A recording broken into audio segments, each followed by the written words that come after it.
Party ఎన్నికల మేనిఫెస్టోలో పెట్టిన సూపర్ 6 సంక్షేమ కార్యక్రమాలకు ప్రజల్లో విశేష స్పందన ఉందని, ప్రజల కోసం నిరంతరం కష్టపడుతున్న మాజీ ఎమ్మెల్యే వర్మను అత్యధిక మెజార్టీతో ఎమ్మెల్యేగా గెలిపించాలని తెలుగుదేశం పార్టీ పిఠాపురం నియోజకవర్గ నాయకురాలు శ్రీ వత్సవాయ లక్ష్మీదేవి విజ్ఞప్తి చేశారు. పిఠాపురం మండలం కోలంకలో శ్రీ వత్సవాయ లక్ష్మీదేవి ఆధ్వర్యంలో టీడీపీ నాయకురాళ్లు కార్యకర్తలతో కలిసి బాబు షూరిటీ భవిష్యత్తుకు గ్యారంటీ మన ఇంటికి మనవర్మ కార్యక్రమాన్ని నిర్వహించారు. సందర్భంగా లక్ష్మీదేవి మీడియాతో మాట్లాడారు. కార్యక్రమంలో పార్టీ మండల అధ్యక్షులు సకుమళ్ల గంగాధర్రావు, ఎలిబంటి రాజారావు, ఎలిబంటి బాబులు, బర్ల అప్పారావు, మల్లిరెడ్డి వెంకటరమణ, సకుమళ్ల నాగబాబు, నంద్యాల నాగబాబు, వామిశెట్టి వెంకటరమణ, అంబటి మూర్తిరెడ్డి, తమ్మనపోయిన శ్రీనివాస్, నూలు సుబ్రహ్మణ్యం, గట్టి శ్రీనివాస్, దుర్గాడ విజయలక్ష్మి, పొన్నాడ గంగాభవాని తదితరులు పాల్గొన్నారు. వైసీపీ ప్రభుత్వంలో మహిళలందరూ చాలా ఇబ్బంది పడుతున్నారు.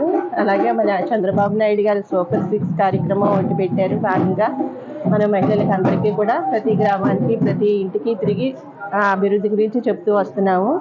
అలాగే పురుషోత్తపట్నం వరమ గారు మళ్ళీ నెగ్గిన తర్వాత 2 పంటలకి నీరు అందేటట్టు చూస్తారు.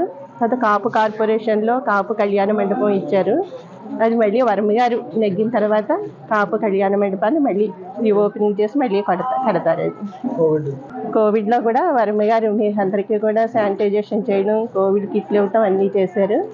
మీరు వర్మ గారిని కూడా ఒకసారి మనసులో ఉంచుకుని ఆయన చేసిన కార్యక్రమాలు ఏవైతే ఉన్నాయో అవన్నీ మీరు గుర్తుపెట్టుకుని మళ్ళీ వర్మ గారికి ఒకసారి అవకాశం ఇవ్వాలని కోరుకుంటున్నాను.